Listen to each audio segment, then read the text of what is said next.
perfeito, né? Belíssimo, que não faltava nada, absolutamente nada, tudo era puro, tudo era belo, tudo era harmonioso, tudo estava em paz. Até aí. Capítulo 1, então, é a criação, a perfeição, né?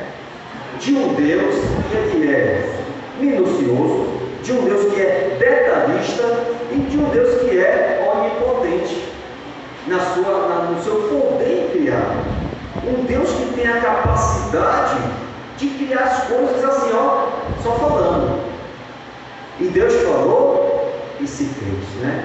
E diz que tudo era bom, né? Ao final de cada dia da criação, Deus viu que tudo que tinha feito era bom, era perfeito, era maravilhoso. No capítulo 2 de Gênesis, saindo do capítulo 1 e para o capítulo 2, nós temos aí um relacionamento direto de Deus com quem?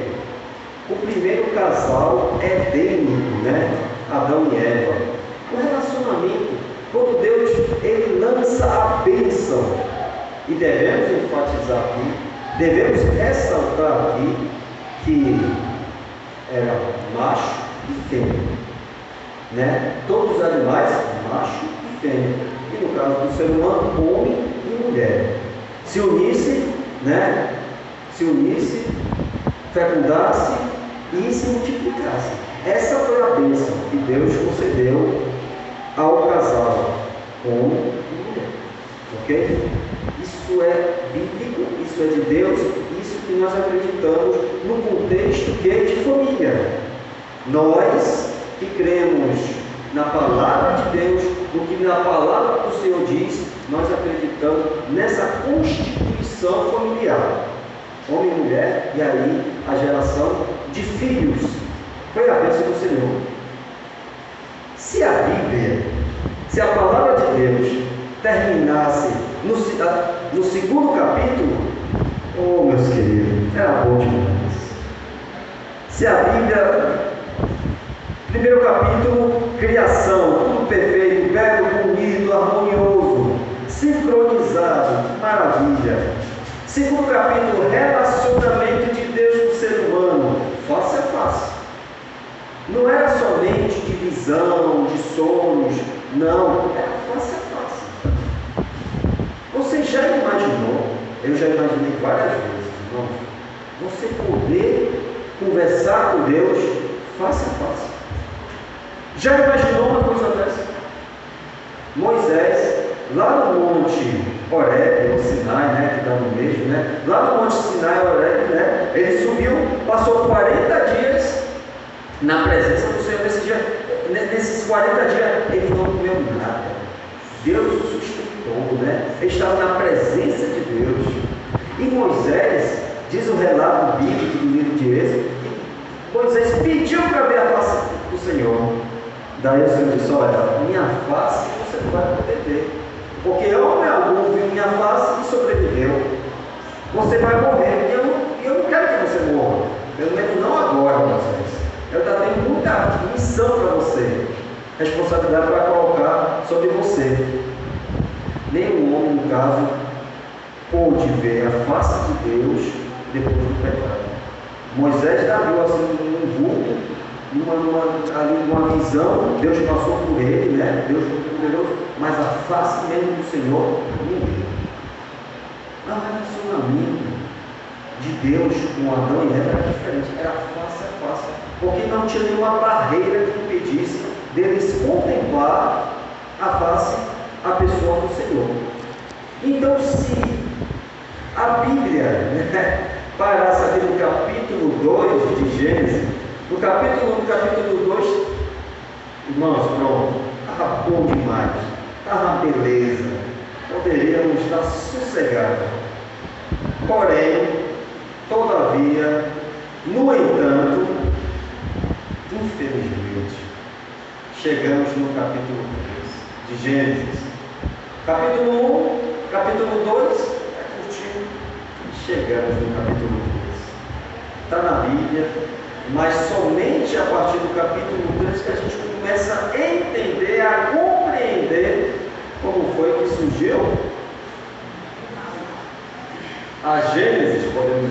gênese do mundo, né? Porque Gênesis significa origem, início, princípio. Mas no capítulo, aonde o capítulo 1, o capítulo 2 fala da Gênesis da criação e do relacionamento de Deus com o homem e a mulher, no capítulo 3 vem a Gênesis do mundo, a origem do mundo. E aí no capítulo 3, no versículo 1, diz o seguinte: mas, irmão, esse pronome aqui é o pronome contrariedade, de adversidade, esse mais, no entanto, todavia, porém. É como se você estivesse indo aqui, ou querendo dizer alguma coisa positiva, mas tem um porém, mas tem um mais interessante que aqui começa com esse pronome. O mais o que, irmãos? A serpente, mais sagaz que todos os animais selváticos que o Senhor Deus tinha feito, disse a mulher. É assim que Deus disse: não comereis de toda a árvore do jardim. Que Deus disse, né? Não comereis de toda a árvore do jardim. Olha a pergunta, né? Respondeu a mulher: do fruto da árvore do jardim podemos comer, mas do fruto da árvore que está no meio do jardim, disse Deus: dele não comereis, nem tocareis nele, para que não. Isso aqui é convicção. Vamos falar. Eva tinha a convicção do que Deus tinha falado para ela. Ela tinha certeza. Ou seja, né, onde muitos usam, né, a linguagem, o pensamento. Eva foi enganada. É uma interpretação minha. Eva não foi enganada. Eva se deixou enganar. É um pensamento implícito meu. Eva, ela não foi enganada pela serpente. Ela se deixou enganar pela serpente porque ela sabia. Deus, ela mesmo falou com a sua boca, com os seus lábios, usando o seu raciocínio pleno, 100%, que não tinha pecado, não tinha, quer dizer, um pensamento imaculado, que é o pecado, né, pela malícia, né? Ela sabia e ela fala com a serpente, que é o diabo, Satanás, e ela diz: Deus disse que nós podemos comer de tudo, usufruir de tudo, provar de tudo, mas dessa daí, não. E ele disse, olha o que ela falou, ele disse que se nós comermos, nós vamos morrer. Isso é convicção.